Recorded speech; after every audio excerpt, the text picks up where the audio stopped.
제6장 성경은 어떻게 구성되어 있는가? 1. 성경은 인간의 몸처럼 복잡하게 얽혀 있다. 성경은 그 안에 생명을 갖고 있는 유기체이기 때문이다. 비록 1500년간에 걸쳐 42명의 저자가 세계 대륙에서 기록하였지만 성경은 통일성을 갖고 있으며 인간의 상상력을 넘어서는 하나의 계획을 제시한다. 먼저 성경은 8개의 주요 부분으로 나누어져 있다는 사실을 주목하라. 1. 첫 번째 부분은 창세기 1장부터 3장까지이다. 이 부분에서는 하나님께서 그분의 창조물과 2개의 언약을 체결하신다. 하나는 에덴의 언약이라고 하며 창세기 2장 16, 17절에서 발견된다. 두 번째 언약은 아담과의 언약이라고 불리며 창세기 3장 14에서 19절에 나와 있다. 주 하나님께서 그 사람에게 명령하여 말씀하시기를 동산의 모든 나무에서 나는 것은 네가 마음대로 먹을 수 있으나 선과 악의 지식의 나무에서 나는 것은 먹지 말라. 내가 거기서 나는 것을 먹는 날에는 반드시 죽으리라 하시니라. 창세기 2장 16, 17절. 주 하나님께서 그 뱀에게 말씀하시기를 내가 이것을 행하였으니 너는 모든 가축과 들의 모든 짐승보다 저주를 받아 내 배로 다닐 것이며 내 평생토록 흙을 먹을지니라. 내가 너와 여자 사이에 또 내 씨와 그녀의 씨 사이에 저기를 두리니 그녀의 씨는 너의 머리를 부술 것이요 너는 그의 발꿈치를 부술 것이라 하시고 여자에게 말씀하시기를 내가 너의 고통과 너의 임신을 크게 늘리리니 내가 고통 가운데서 자식들을 낳을 것이요 너의 바람은 내 남편에게 있을 것이니 남편이 너를 주관할 것이라 하시더라. 또 하나님께서 아담에게 말씀하시기를 내가 내 아내의 음성에 경청한 까닭에 내가 너에게 명하여 말하기를 너는 그것을 먹지 말라고 한 그 나무의 열매를 먹었으니 너로 인하여 땅은 저주를 받고 너는 너희 전 생애 동안 고통 중에서 그 소산을 먹으리라. 또 땅은 내게 가시나무와 엉겅퀴를 낼 것이요 너는 들의 채소를 먹을 것이며 내가 땅으로 돌아갈 때까지 내 얼굴에 땀을 흘려야 빵을 먹으리니 이는 내가 땅에서 취해졌음이라. 너는 흙이니 너는 흙으로 돌아갈 것이니라 하시니라. 창세기 3장 14에서 19절. 2. 두 번째 부분은 창세기 4장부터 12장까지이다. 이 부분에서 당신은 노아와의 언약을 발견할 수 있으며 창세기 9장 1에서 7절, 그 다음은 아브라함과의 언약으로 창세기 12장 1에서 3절에 나와 있다. 하나님께서 노아와 그의 아들들에게 복을 주시며 그들에게 말씀하시기를 다산하고 번성하여 땅을 다시 채우라. 너희를 두려워함과 너희를 무서워함이 땅의 모든 짐승들과 공중의 모든 새들과 땅 위에서 움직이는 모든 것들과 바다의 모든 고기들에게 미치리니 그들이 너희 손에 넘겨졌음이라. 살아서 움직이는 모든 것은 너희에게 먹을 것이 되리라. 내가 모든 것을 푸른 채소같이 너희에게 주었느니라. 그러나 고기를 그 생명과 더불어 즉 그 피째 먹지 말지니라. 내가 반드시 너희 생명의 피를 찾으리니 모든 짐승의 손과 사람의 손에서도 내가 그것을 찾을 것이며 모든 사람의 형제의 손에서도 내가 그 사람의 생명을 찾으리라. 사람의 피를 흘리는 사람은 사람에 의해서 자기의 피도 흘려지게 되리니 이는 주께서 하나님의 형상대로 사람을 지으셨음이라. 너희는 다산하고 번성하며 땅을 가득 채워 그 안에서 번성하라 하시더라. 창세기 9장 1에서 7절. 주께서 아브라함에게 말씀하셨는데 너는 내 고향과 내 친족과 내 아비의 집을 떠나 내가 너에게 보여줄 땅으로 가라. 내가 너로 큰 민족을 이루게 할 것이며 너에게 복을 주고 너의 이름을 위대하게 하리니 너는 복이 되리라.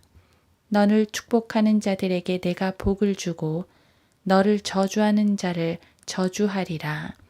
너의 안에서 땅의 모든 족속들이 복을 받을 것이라 하셨더라.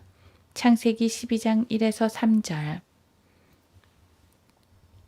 아브라함과의 언약은 후일 3개의 추가 조항이 덧붙여졌다.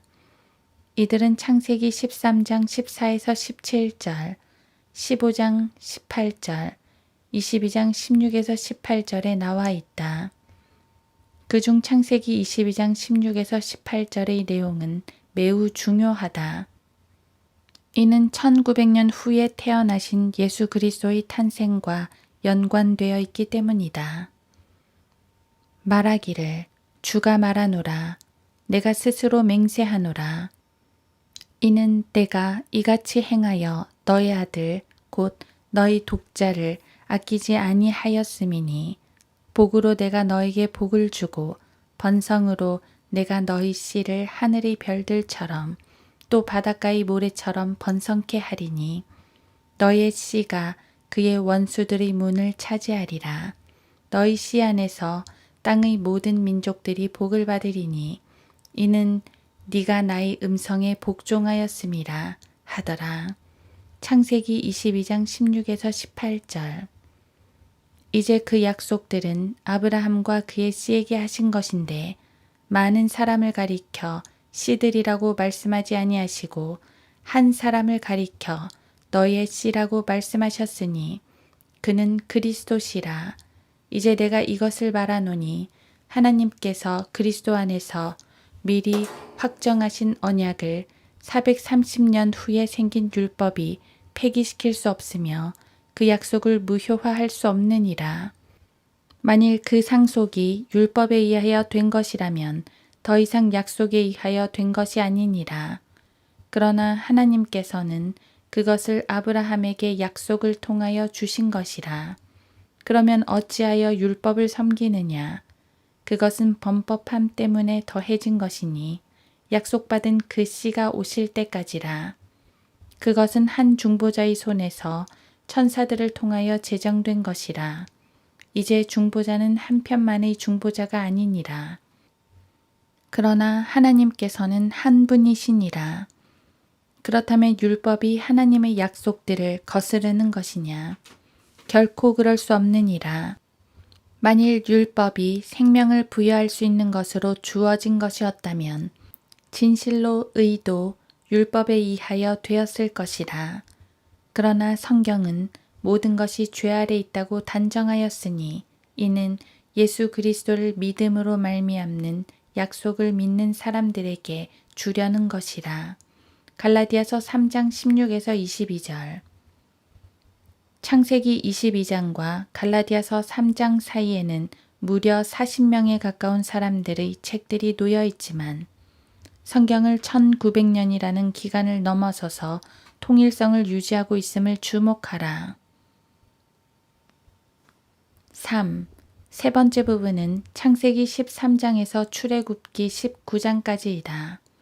이것은 창세기 3장 15절에서 약속된 씨가 어떻게 한 사람 아브라함으로부터 한 민족에게로 넘어갔는가를 보여주는 기록이며 그 후 이 약속된 씨가 오시게 될 도구로서 이 민족 가운데서 한 지파가 어떻게 선정되었는가에 대한 역사이다.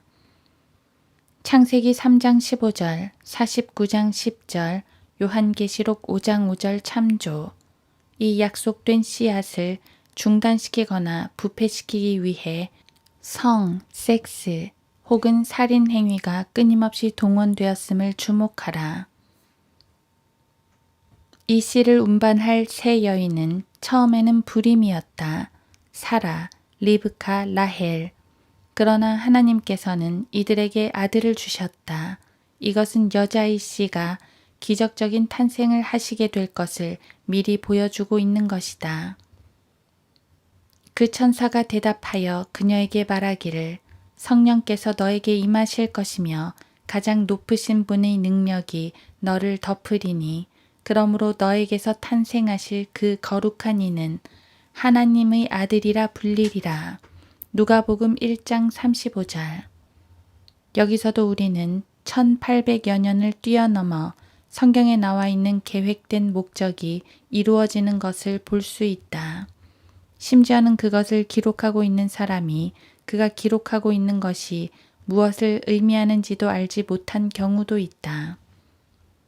이 구원에 관해서는 너희에게 임할 은혜에 관하여 예언한 선지자들이 열심히 조사하고 살펴보던 것이며 그들 안에 계셨던 그리스도의 영이 그리스도의 고난과 다가올 영광을 미리 증거하실 때 그 영이 무엇을 또 어떤 시기를 지시하는지 탐구하던 것이니라.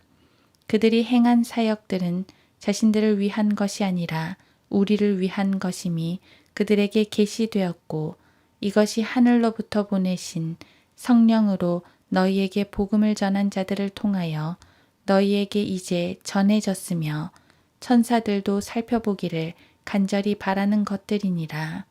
베드로전서 1장 10에서 12절. 이러한 방식으로 기록된 책은 지구상에 900만 권 중에서 단 한 권도 없다.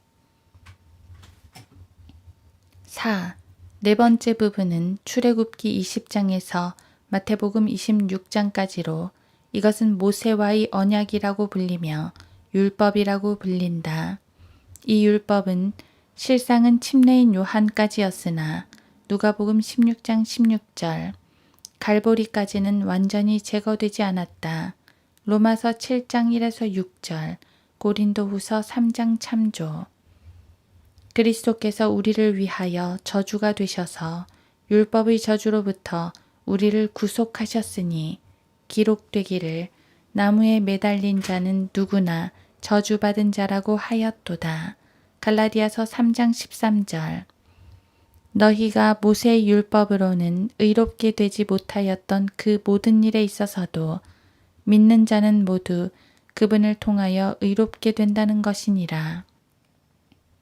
그러므로 선지자들로 말씀하신 것들이 너희에게 임하지 않도록 조심하라. 보라, 너희 경멸하는 자들아, 놀라서 패망하라. 내가 너희의 날에 한 일을 행하리니 누가 그 일을 너희에게 말해줄지라도 너희가 그것을 결코 믿지 않으리라고 하였느니라. 하니라. 사도행전 13장 39에서 41절. 이 율법은 믿음과 행위에 의한 구원 계획이다. 이스라엘 민족은 자원에서 율법을 지키겠다고 했다. 모든 백성이 다 같이 대답하여 말하기를 주께서 말씀하신 모든 것을 우리가 행하리이다 하니 모세가 백성의 말을 주께 고하니라. 출애굽기 19장 8절. 이 구원이 신약 성경의 구원과 얼마나 다른가 주의해서 살펴보라. 신명기 31장, 에스겔 18장 참조. 율법은 모세를 통하여 받았지만 은혜와 진리는 예수 그리스도를 통하여 온 것이라. 요한복음 1장 17절. 모세도 율법에서 난 의에 대해 기록하기를 율법을 행하는 사람은 그것들로 인하여 살리라고 하였느니라. 그러나 믿음에서 난 의는 이같이 말하기를 내 마음에 누가 하늘에 올라갈 것인가 하지 말라 하였으니 그것은 그리스도를 위로부터 모셔내리려는 것이요. 로마서 10장 5, 6절. 율법하에서는 그 누구도 영적으로 할례받지 않았다. 골로새서 2장 11절. 그들의 죄들 역시 제거되지 않았으며 정결케 되지 않았다. 출애굽기 34장 7절. 또한 구약에서는 그 누구도 그리스도 안에 있지 않았다. 에베소서 3장 1에서 10절. 그리고 그 누구도 거듭나지 않았다. 창세기 5장 1에서 4절. 그들은 아담의 형상을 따라 태어났다. 그 누구도 하나님의 형상을 따라 태어난 것이 아니다. 골로새서 3장 10절과 창세기 5장 3절을 비교해 보자. 그를 창조하신 분의 형상을 따라 지시간에서 새롭게 된 새 사람을 입었으니 골로새서 3장 10절.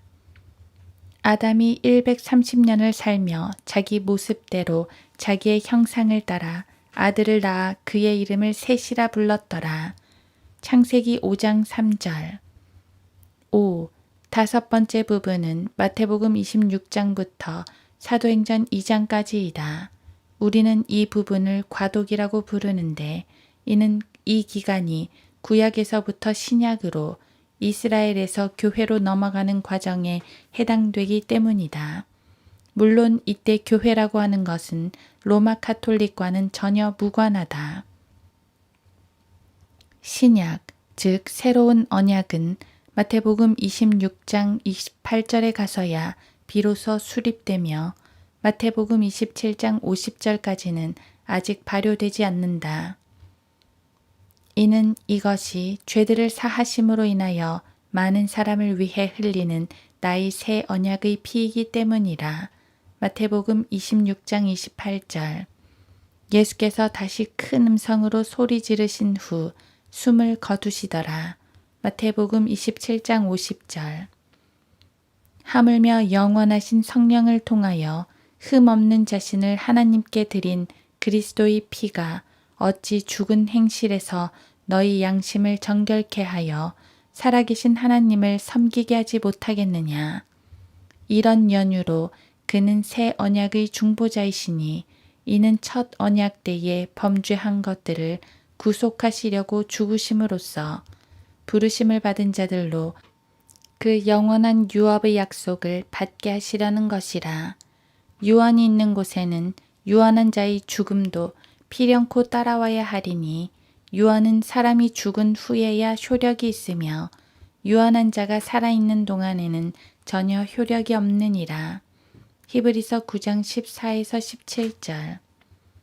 이 사실은 모든 사도들은 마태복음 27장 50절까지는 율법 하에 있었으며 이들은 사도행전 10장까지는 율법의 규례들이 갈보리 십자가에서 완전히 제거되었다는 사실을 몰랐다는 것을 말한다. 이 모든 것 위에 사랑을 더하라. 이것이 온전함의 띠니라. 골로새서 3장 14절. 이제는 너희가 하나님을 알았고 오히려 하나님께 알려졌는데 어찌하여 너희는 약하고 천한 초등학문으로 다시 돌아가 거기서 다시 종로를 타기를 원하느냐. 너희는 날과 달과 절기와 해를 지키는도다. 갈라디아서 4장 9, 10절. 사도행전 10장을 읽어보면 그리스도께서 죽은 자들로부터 살아난 몇 년 후까지도 여전히 베드로는 율법의 음식 규례에 관해 오해하고 있음을 보게 된다. 베드로가 말하기를 주여 그럴 수 없나이다. 나는 결코 속되거나 불결한 것을 먹은 적이 없나이다. 라고 하니 사도행전 10장 14절. 성경을 공부하는 사람은 사도행전 12장의 시기까지는 그 어떤 제자도 창세기부터 말라키까지의 구약 성경만 갖고 있었을 뿐 그 어떤 신약 성경도 갖고 있지 않았다는 사실을 잊어서는 안 된다. 마태복음, 마가복음, 누가복음, 요한복음 등은 사도행전 12장 이전에 놓여 있기는 하지만 사도행전 12장까지의 시기까지는 기록되지 않았기 때문에 그 어떤 사도 혹은 제자들도 그것들을 갖고 있지 않았다. 이것이 마태복음 26장과 사도행전 2장까지를 과독이라고 부르는 이유이다. 6. 성경의 여섯 번째 부분은 사도행전 3장부터 계시록 4장까지이다. 우리는 이 기간을 교회 시대라고 부르는데 이는 그리스도의 몸이 이 기간에 형성되기 때문이다. 에베소서 1에서 3장, 골로새서 1에서 2장, 요한복음 17장 참조, 예루살렘에 있던 지역교회는 사도행전 2장에서 유기체가 되었다. 유대인이나 이방인이나 종이나 자유인이나 한 성령에 의하여 우리 모두가 한 몸 안으로 침례를 받았으며 또 모두가 한 성령 안으로 마시게 되었느니라. 몸은 한 지체가 아니라 여러 지체로 되어 있으니 만일 발이 말하기를 나는 손이 아니므로 몸에 속하지 아니한다 하여 그것이 몸에 속하지 않는 것이냐. 또 만일 귀가 말하기를 나는 눈이 아니므로 몸에 속하지 아니한다 한다면 이로 인하여 그것이 몸에 속하지 않는 것이냐. 온 몸이 한 눈이라면 듣는 곳은 어디며 온 몸이 듣는 곳이라면 냄새 맡는 곳은 어디겠느냐. 그러나 이제 하나님께서는 친히 원하시는 대로 지체들 각각을 몸 안에 두셨느니라. 만일 모두 다 한 지체면 몸은 어디겠느냐. 그러나 이제 지체들은 많아도 한 몸이니라. 눈이 손에게 나는 네가 필요 없다 하거나 또 머리가 발에게 나는 네가 필요 없다고 말할 수 없느니라.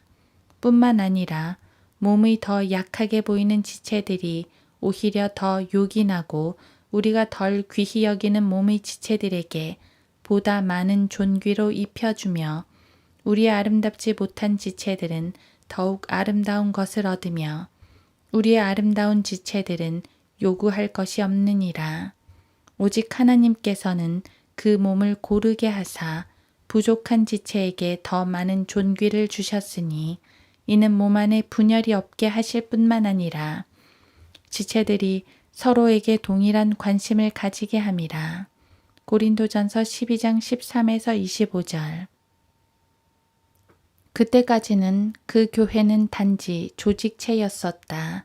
이 교회가 살아있는 유기체로 된 것은 요한복음 17장 21에서 23절에 나와 있는 그리스도의 기도의 성취였다.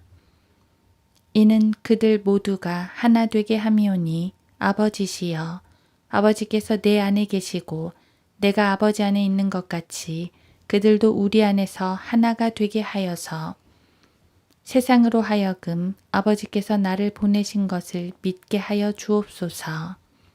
또 아버지께서 내게 주신 그 영광을 내가 그들에게 주었사옵니다. 그리하여 우리가 하나인 것 같이 그들도 하나가 되게 하려는 것이옵니다. 내가 그들 안에 또 아버지께서 내 안에 계심은 그들을 하나로 온전하게 하셔서 아버지께서 나를 보내신 것과 나를 사랑하신 것처럼 그들을 사랑하신 것을 세상으로 알게 하려 함이니이다. 요한복음 17장 21에서 23절. 그런데도 오늘날 로마 가톨릭 교회의 지도자들은 주님의 기도가 아직은 응답되지 않았다고 한다. 그 이유는 로마 교황이 아직 전 세계에 있는 지역 교회들을 완전히 장악하지 못했기 때문이라고 한다. 그러나 요한복음 17장에서 주님께서 간구하신 영적인 하나됨은 오순절날 응답되었다. 유대인이나 이방인이나 종이나 자유인이나 한 성령에 의하여 우리 모두가 한 몸 안으로 침례를 받았으며 또 모두가 한 성령 안으로 마시게 되었느니라. 고린도전서 12장 13절. 교황이 그 사실에 관해 모르는 것은 그가 예수 그리스도의 영적인 몸 안으로 들어가 본 적이 없기 때문이다. 골로새서 1장 24절, 2장 6에서 9절, 에베소서 5장 30절, 고린도전서 12장 14에서 22절. 따라서 모든 교황들은 모두가 단합하자고 외치는 것이다. 그 목적이 교황을 중심으로 통일 왕국을 이루어 전 세계를 손아귀에 넣으려는 것임은 물론이다. 요한복음 10장 16절에 나오는 한 목자는 예수 그리스도이시다. 이에 관해 시몬 베드로가 언급한 것을 읽어보라. 베드로전서 2장 23절. 또한 사도 바울이 히브리서에서 언급한 것도 읽고 확인해보라. 또 나에게 이 양우리에 들지 아니한 다른 양들이 있어 내가 그들도 데려와야 하리니 그들도 나의 음성을 듣게 되리라. 그리하여 한 양떼에 한 목자만 있으리라. 요한복음 10장 16절. 모욕을 당하셨으나 다시 모욕으로 갚지 아니하셨고 고통을 당하셨으나 위협하지 아니하셨으며 오직 의롭게 심판하시는 분께 자신을 의탁하셨느니라. 베드로전서 2장 23절. 이제 양들의 큰 목자이신 우리 주 예수를 죽은 자들로부터 다시 이끌어내신 평강의 하나님께서 영원한 언약의 피를 통하여 히브리서 13장 20절. 로마의 보좌에 앉아있는 목자가 누구인지 알고 싶으면 스가랴서 11장 17절을 읽어보라. 성령께서는 그를 우상 목자라고 부르고 있다. 이 목자가 그렇게 불리는 것은 그가 10계명에서 제2계명을 없애고서 우상들을 갖고 있기 때문이다. 양떼를 버려둔 우상 목자에게 화 있으리라. 칼이 그의 팔과 그의 오른 눈에 임하리니 그의 팔은 바싹 마르고 그의 오른 눈은 완전히 어둡게 되리라. 스가랴 11장 17절. 7. 성경의 7째 부분은 계시록 5장부터 계시록 19장까지이다. 이때는 교회가 벌써 들림받아 올라간 후이다. 2일 후에 내가 쳐다보니 보라, 하늘에 한 문이 열려 있는데 내가 들은 첫 음성은 나팔 소리 같았으며 내게 말하여 이르기를 이리 올라오라. 내가 이후에 마땅히 일어나야 할 일들을 내게 보여주리라 하더라. 또 내가 즉시 영안에 있게 되었는데 보라, 하늘에 한 보좌가 놓여 있고 한 분이 그 보좌에 앉으셨는데 앉으신 분의 용모가 벽옥과 홍보석 같으며 그 보좌를 두른 무지개는 에메랄드 같이 보이더라. 요한계시록 4장 1에서 3절. 교회 시대는 끝나고 이스라엘이 교회를 대신해서 하나님의 택함 받은 백성이 된 것이다.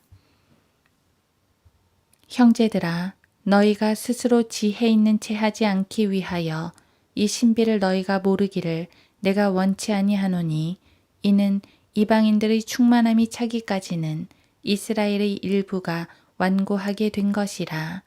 그리하여 온 이스라엘이 구원을 받으리라. 기록된 바 구원자가 시온에서 와서 야곱에게서 경건치 아니한 것을 제거하리라. 이는 내가 그들의 죄들을 없앨 때 그들에 대한 나의 언약이 이것임이니라 함과 같으니라. 복음에 관하여는 그들이 너희로 인하여 원수가 되었으나 선택에 있어서는 그들의 조상으로 인하여 사랑을 받는 자들이라. 이는 하나님의 은사와 부르심에는 후회가 없으심이니라. 로마서 11장 25에서 29절. 그들에게서 허물을 발견하고 그가 말씀하시기를 보라, 그날들이 오리라. 주가 말하노라. 내가 이스라엘 집과 유다 집과 더불어 새 언약을 맺으리라. 그것은 내가 그들의 조상의 손을 잡아 이집트 땅에서 인도하여 내던 날에 그들과 세운 언약과 같지 아니하니 이는 그들이 내 언약 속에 머물러 있지 아니하므로 내가 그들을 돌아보지 아니하였음이라. 주가 말하노라. 그날들 이후에 내가 이스라엘 집과 세울 언약이 이것이라. 주가 말하노라. 내가 내 율법들을 그들의 생각에 두고 그들의 마음에 그것들을 기록하리라. 나는 그들에게 하나님이 되고 그들은 내게 백성이 되리라. 그들이 자기 이웃이나 형제에게 일일이 가르쳐 주를 알라고 하지 아니하리니 이는 그들이 가장 작은 자로부터 가장 큰 자에 이르기까지 다 나를 알게 될 것이기 때문이라. 내가 그들의 불의에 대하여 자비를 베풀며 그들의 죄들과 불법들을 다시는 기억하지 아니할 것이라고 하셨느니라. 히브리서 8장 8에서 12절. 이 기간은 다니엘의 70제 주라고 불리는 7년의 기간으로 성경은 이 기간을 야곱의 고난의 때라고 부른다. 예레미야 30장 7절. 이 기간에는 이스라엘의 12지파가 등장한다. 슬프도다. 그날이 크므로 어떤 때도 그와 같지 않나니 그날은 야곱의 고난의 때라. 그러나 그는 그 고난에서 구원을 받으리라. 예레미야 30장 7절. 또 내가 인장으로 표시를 받은 자들의 숫자를 들었는데 이스라엘 자손의 모든 지파에서 14만 4천 명이 인장으로 표시를 받았더라. 유다 지파에서 1만 2천 명이 인장으로 표시를 받았고 르우벤 지파에서 1만 2천 명이 인장으로 표시를 받았고 갓 지파에서 1만 2천 명이 인장으로 표시를 받았고 아셀 지파에서 1만 2천 명이 인장으로 표시를 받았고 납탈리 지파에서 1만 2천 명이 인장으로 표시를 받았고 므낫세 지파에서 1만 2천 명이 인장으로 표시를 받았고 시므온 지파에서 1만 2천 명이 인장으로 표시를 받았고 레위 지파에서 1만 2천 명이 인장으로 표시를 받았고 이사칼 지파에서 1만 2천 명이 인장으로 표시를 받았고 스불룬 지파에서 1만 2천 명이 인장으로 표시를 받았고 요셉 지파에서 1만 2천 명이 인장으로 표시를 받았고 베냐민 지파에서 1만 2천 명이 인장으로 표시를 받았더라. 요한계시록 7장 4에서 8절. 오늘날 교회 시대에는 유대인이나 헬라인의 구별이 없다. 유대인이나 헬라인도 없고 종이나 자유인도 없으며 남자와 여자도 없으니 이는 너희 모두가 그리스도 예수 안에서 하나이기 때문이라. 갈라디아서 3장 28절. 그러나 7년 대환란에는 모세와 엘리야가 지상으로 돌아오고 요한계시록 11장 1에서 8절. 구원 역시 구약에서처럼 믿음과 행위에 의해 받게 된다. 또 내게 지팡이 같은 갈대를 주며 그 천사가 서서 말하기를 일어나서 하나님의 성전과 제단과 그 안에서 경배하는 자들을 측량하라. 그러나 성전 밖에 있는 뜰은 남겨두고 측량하지 말라. 이는 그것을 이방인들에게 주었으며 그들이 42달 동안 그 거룩한 도성을 발 아래 짓밟을 것이기 때문이라. 내가 나의 두 증인에게 권세를 주리니 그러면 그들이 굵은 베옷을 입고 1260일을 예언하리라고 하더라. 이들은 땅의 하나님 앞에 서 있는 두 올리브 나무이며 두 촛대니라.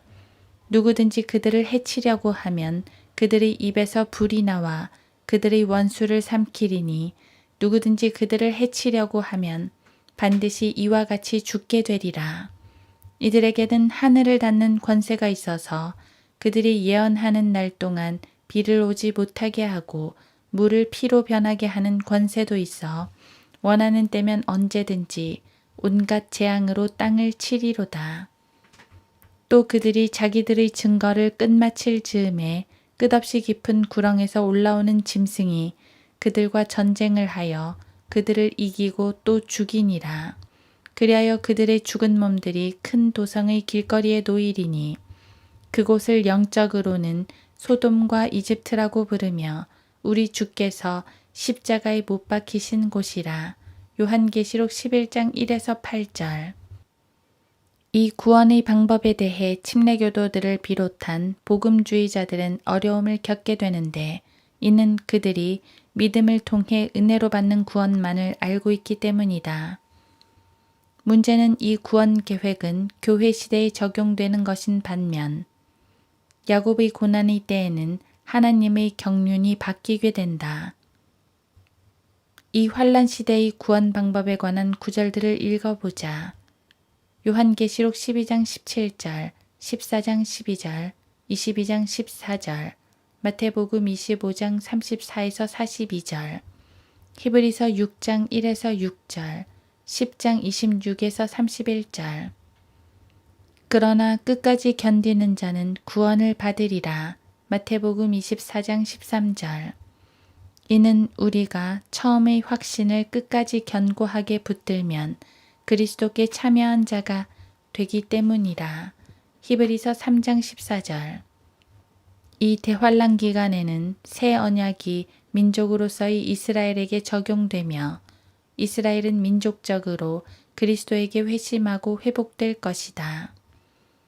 그들에게서 허물을 발견하고 그가 말씀하시기를 보라 그 날들이 오리라 주가 말하노라 내가 이스라엘 집과 유다 집과 더불어 새 언약을 맺으리라 그것은 내가 그들의 조상의 손을 잡아 이집트 땅에서 인도하여 내던 날에 그들과 세운 언약 같지 아니하니 이는 그들이 내 언약 속에 머물러 있지 아니하므로 내가 그들을 돌아보지 아니하였음이라.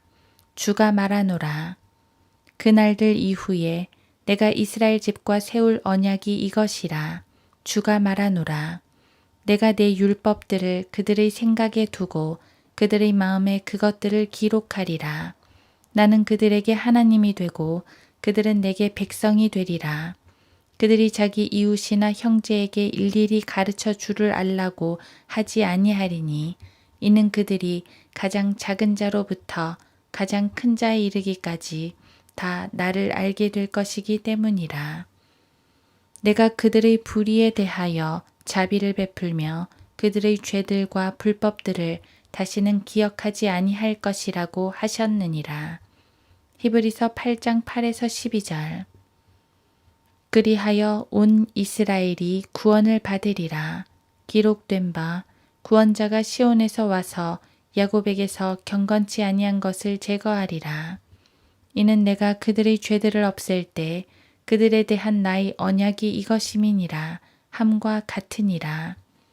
복음에 관하여는 그들이 너희로 인하여 원수가 되었으나 선택에 있어서는 그들의 조상으로 인하여 사랑을 받는 자들이라. 로마서 11장 26에서 28절. 주가 말하노라.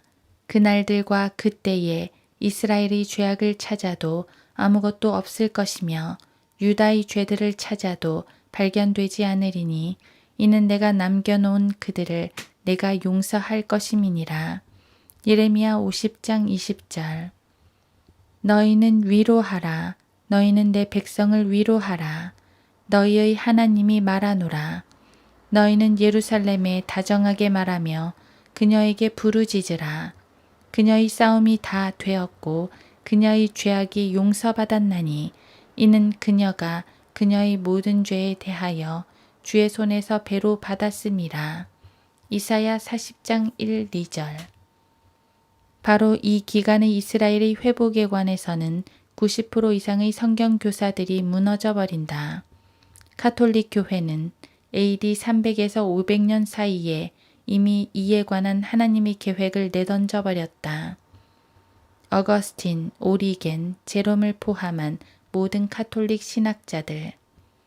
그들은 하나님께서 이스라엘과 완전히 관계를 단절하셨으며 따라서 모세의 다윗에게 주어진 약속들은 모두 영적으로 해석되어 로마 카톨릭에게 주어졌다고 주장한다. 신명기 30장 1에서 10절, 사무엘 하 7장 10에서 16절 참조. 지금도 로마 카톨릭은 이사야서 1장, 2장, 11장에 나와 있는 이스라엘의 실제적 정치적 회복과 저주받은 땅이 실제적으로 회복된다는 사실들을 거짓말이라고 주장한다. 카톨릭 교회에 따르면 에스겔이 예루살렘에 유대인들의 성전이 재건될 것이라고 말한 것도 모두 거짓말이 된다. 에스겔 40장에서 48장. 로마 카톨릭 교회는 구약 성경에 나와 있는 이스라엘을 다루고 있는 500여 개의 예언들을 뽑아내서 자신들의 사사로운 해석에 따라 영적으로 해석하고 나서 그 구절들을 훔쳐다가 자기들의 교회에다 적용시켜버렸다.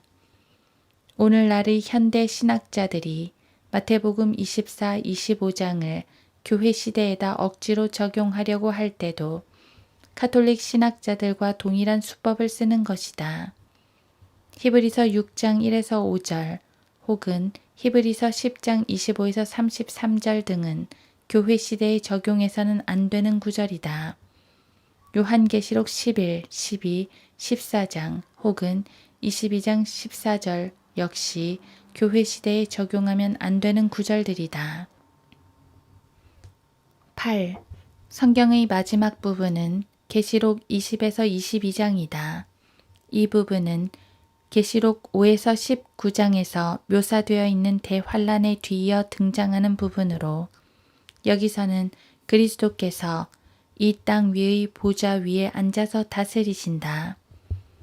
예수께서 그들에게 말씀하시기를 진실로 내가 너희에게 말하노니 나를 따르는 너희들은 인자가 자기 영광의 보좌에 앉을 새 세대에 너희도 12보좌에 앉아 이스라엘 12지파를 심판하리라. 마태복음 19장 28절. 인자가 그의 영광 중에 오고 또 모든 거룩한 천사들이 그와 함께 오면 그때 그가 그의 영광의 보좌에 앉으리니. 마태복음 25장 31절. 그때의 사람들은 예루살렘의 주의 보좌라 부를 것이며 주의 이름으로 모든 민족들이 그곳 예루살렘에 모일 것이며 사람들은 더 이상 그들의 악한 마음의 상상을 따라 행하지 아니하리라. 예레미야 3장 17절. 주의 이름을 위하여 우리를 미워하지 마소서. 주의 영광의 보좌를 욕되게 하지 마소서. 우리와 더불어 세우신 주의 언약을 기억하시고 파기하지 마소서. 예레미야 14장 21절. 그러므로 그가 선지자가 되어 육신을 따라 그의 후손 중에서 그리스도를 일으키시어 그의 보좌에 앉게 하신다는 맹세를 하나님께서 자기에게 하신 것을 알고 사도행전 2장 30절. 많은 백성이 가며 말하기를 너희는 오라 우리가 주의 산에 야곱의 하나님의 전에 올라가자. 그리하면 그가 그의 길을 우리에게 가르치실 것이며 우리는 그의 길에서 행하리니 이는 율법이 시온에서 나오며 주의 말씀은 예루살렘으로부터 나올 것임이라 하니라. 이사야 2장 3절. 주께서는 온 땅을 치리할 왕이 되시리니 그날에는 한 분 주께서 계실 것이며 그의 이름 하나만 있으리라. 스가랴 14장 9절. 그리스도께서는 탄생 시 이 구절들에 나와 있는 실제적이고 눈에 보이며 물리적이고 정치적인 보좌를 차지할 것이라고 약속받았다. 그 천사가 그녀에게 말하기를 마리아야 두려워 말라. 이는 내가 하나님의 은총을 받았음이니라. 보라, 내가 너희 태안에 임신하여 한 아들을 낳으리니 그의 이름을 예수라 하라. 그는 위대하게 될 것이며 가장 높으신 분의 아들이라 불릴 것이요. 또 주 하나님께서 그에게 그의 조상 다윗의 보좌를 주실 것이며 그는 야곱의 집안을 영원히 통치할 것이요. 그의 왕국은 무궁하리라고 하니라. 누가복음 1장 30에서 33절. 방금 언급한 구절들을 믿는 교황들은 한 명도 없었고 현재도 없다. 그는 자기 자신이 로마에 있는 보좌에 앉아 왕관을 쓰고 왕노릇을 하고 있다. 이 왕은 적그리스도로 죄의 사람이다. 형제들아, 우리 주 예수 그리스도의 오심과 그 앞에 우리가 함께 모이는 일에 관하여 이제 너희에게 간구하노니 영으로나 말로나 또는 우리에게서 받았다고 하는 편지로나 그리스도의 날이 가까웠다고 마음이 쉽게 흔들리거나 두려워해서는 안 될 것이라. 아무도 어떤 모양으로든지 너희를 미혹하지 못하게 하라. 이는 먼저 배교하는 일이 이르지 않고 또 그 죄의 사람 곧 멸망의 아들이 나타나지 않고서는 그날이 오지 아니함이라.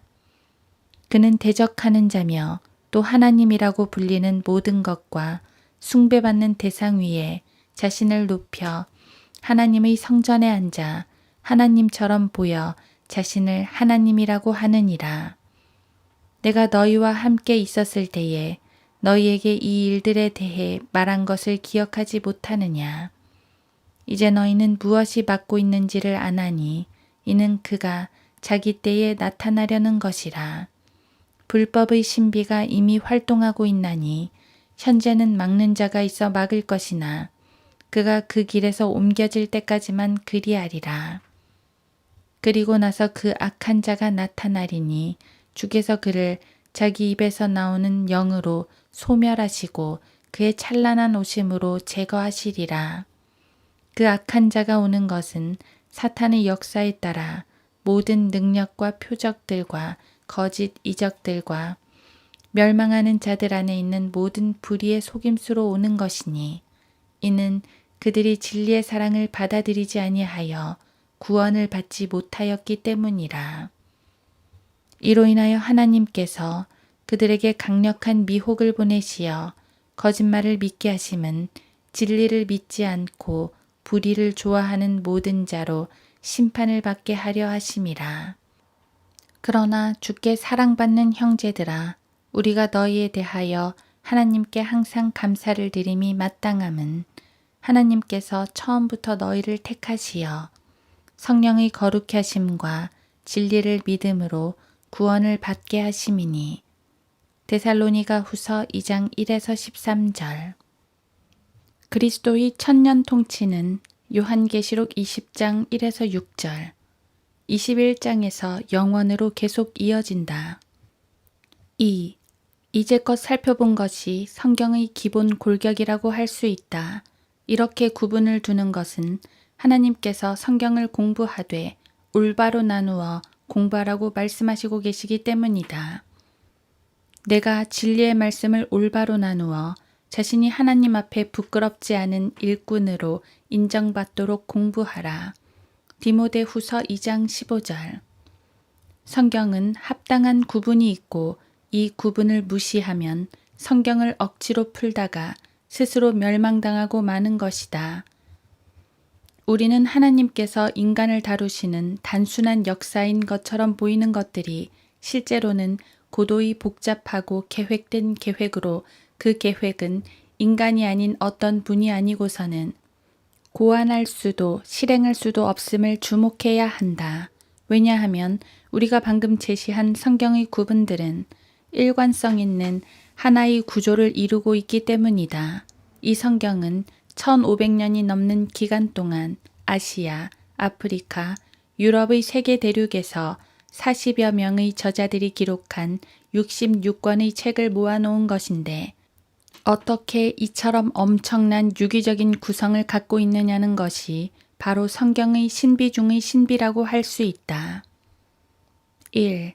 성경의 처음 2장, 창세기 1에서 2장에는 첫 창조에 대한 기록이 있고 마지막 2장에는 요한계시록 21, 22장, 마지막 창조에 대한 기록이 나온다.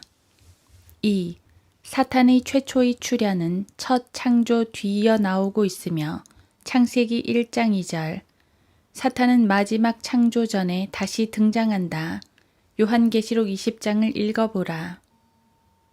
이것을 우연이라고 생각하는가? 창세기를 모세가 기록했고 계시록은 요한이 기록했다. 그렇다면 요한이 창세기에 맞추어서 고의로 기록한 것일까? 계속 살펴보자. 3.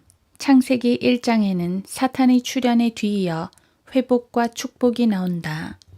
창세기 1장 3절, 창세기 2장. 사탄의 마지막 출현에 뒤이어서도 회복과 축복이 뒤따른다. 요한계시록 21장. 4. 첫 번째 회복과 축복을 뒤이어 사탄이 다시 등장한다. 창세기 3장 1절. 그러나 그는 계시록 21, 22장의 마지막 회복과 축복이 있기 직전 불못으로 가버린다. 요한계시록 20장 10절. 5. 사탄이 등장한 후 창세기 3장, 인류 전체가 하나의 그룹으로 다루어진다. 창세기 4장에서 말라키 4장. 사탄이 불못으로 가기 직전에도 요한계시록 20장 1에서 2절, 인류 전체가 다루심을 받는다. 요한계시록 5장에서 19장. 6. 역사의 시초에는 하나님께서 인류를 다루시는 중에 특히 유대민족을 중점적으로 다루신다. 창세기 12장, 출애굽기 20장, 말라키 1에서 4장. 마찬가지로 하나님께서는 역사가 끝나가는 대환란에도 유대민족을 특별히 다루신다. 요한계시록 7, 11, 12장. 아직도 당신이 읽고 있는 성경이 어떤 책인지 모르겠는가? 이 기간 동안 하나님의 계시를 기록한 사람들은 창세기 1장부터 계시록 22장, 모세, 다윗, 이사야, 잇도, 예레미야, 나단, 스가랴, 사무엘, 다니엘, 스파냐, 호세야, 에스겔, 바룩, 베드로, 야고보, 요한, 마태, 유다, 바울, 아모스, 오바댜 등등이었다. 이 외에도 25명이 더 있다.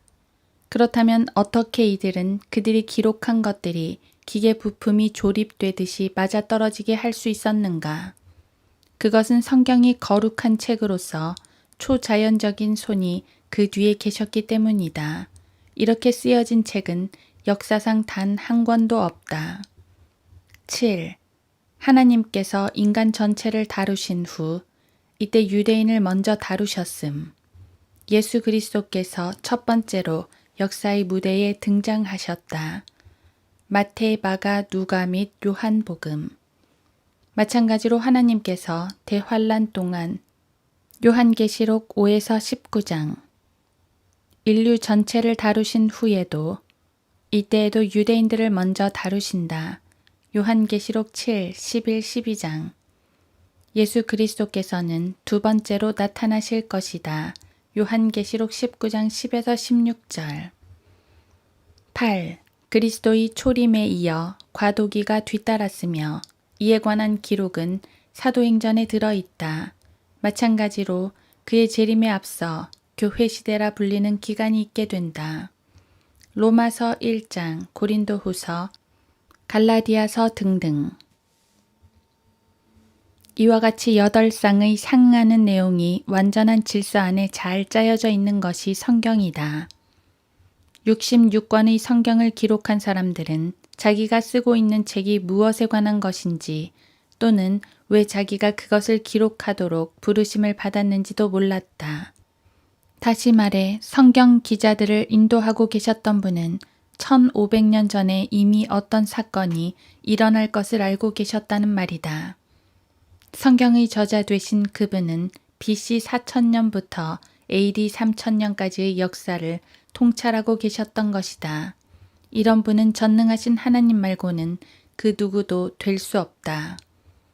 이사야서 41, 42, 43, 44, 45, 46, 47장 그리고 48장을 읽어보면 이러한 하나님을 만날 수가 있다. 3. 지금까지 언급한 것은 성경의 놀라운 구성을 보여주는 한 가지 예에 불과하다. 이외에도 수십 가지의 경이적인 내용들이 성경의 신비로운 구성을 입증하고 있다. 예를 들면 잠언 11장 28절에는 가지가 언급되어 있는데 이 가지는 네 가지 적용을 갖고 있음을 알 수 있다. 예레미야 23장 5절에서는 가지가 왕이고 스가랴서 3장 8절에서는 가지가 종이며 스가랴서 6장 12, 13절에서는 가지가 사람이며 이사야서 4장 2절에서는 가지가 주님이시다. 그렇다면 스가랴, 예레미야, 이사야는 우리를 조롱하고 있는 것인가? 만약 그들이 각자가 기록하고 있는 것이 무엇을 의미하는지 알고서 했다면 그들은 인간이 아닐 것이다. 왜냐하면 그들은 그들이 죽은 후 400년에서 700년 후에 일어날 어떤 사람을 묘사하는 네 가지의 그림을 그리고 있었기 때문이다. 이사야가 죽은 지 700여 년 후에 마태는 왕으로서의 예수 그리스도에 관해 책을 썼다. 이것은 예레미야 23장 5절과 일치한다. 그 다음은 마가가 종으로서의 예수 그리스도에 관해 썼다. 이것은 스가랴 3장 8절과 일치한다. 그 다음은 누가가 인자로서의 예수 그리스도를 제시하고 있다. 이것은 스가랴 6장 12, 13절과 일치한다. 그 다음 요한은 예수 그리스도를 하나님의 아들로서 묘사하고 있다. 요한복음 1장 1에서 8절. 이것은 이사야 4장 2절과 일치한다. 이 모든 기록을 조정하고 계셨던 분은 과연 누구신가? 700여 년 후 사복음서가 기록될 것을 알고 구약의 가지에 대한 4가지 의미를 사복음서에 나타나실 한 사람에게 적용시킬 것을 사전에 알고 계셨던 그분은 누구신가? 이와 같이 사실들을 접하고도 성경은 코란이나 불경이나 몰몬경이나 카톨릭 미사집이나 사서 삼경과 같은 책으로 여기는 사람이 있다면 그 사람은 바보임에 틀림없다. 4. 성경은 예언의 7시대를 계시하고 있으며 이 예언자들 속에는 마호메트나 교황은 전혀 들어있지 않다. 1. 아담부터 아브라함까지. 2. 아브라함부터 모세까지. 3. 모세부터 요엘까지. 4. 요엘부터 말라키까지. 5. 침례인 요한과 예수 그리스도의 지상 사역. 6. 교회 시대의 성령의 사역. 7. 대환란 때의 엘리야와 모세. 요한계시록 11장. 예수 그리스도의 재림 이후에는 아무도 예언하지 않는다. 이는 그리스도께서 이 땅에서 통치하시기 때문이다. 어떤 자가 여전히 예언하게 되면 그를 낳은 그의 아비와 그의 어미가 그에게 말하기를 너는 살지 못하리니 이는 내가 주의 이름으로 거짓말을 함이라 할 것이며 그를 낳은 그의 아비와 그의 어미는 그가 예언할 때에 그를 찌르리라. 그날의 선지자들은 자기가 예언했을 때 각기 자기의 환상을 부끄러이 여길 것이며 또한 그들은 속이기 위한 털옷도 입지 아니할 것이라.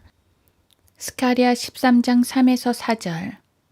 참된 예언은 미래의 사건을 미리 말하는 것이며 그것도 구체적으로 예언되어 애매모호한 추측이나 해석을 허용하는 방식이 아닌 정확한 방식으로 주어져야 한다.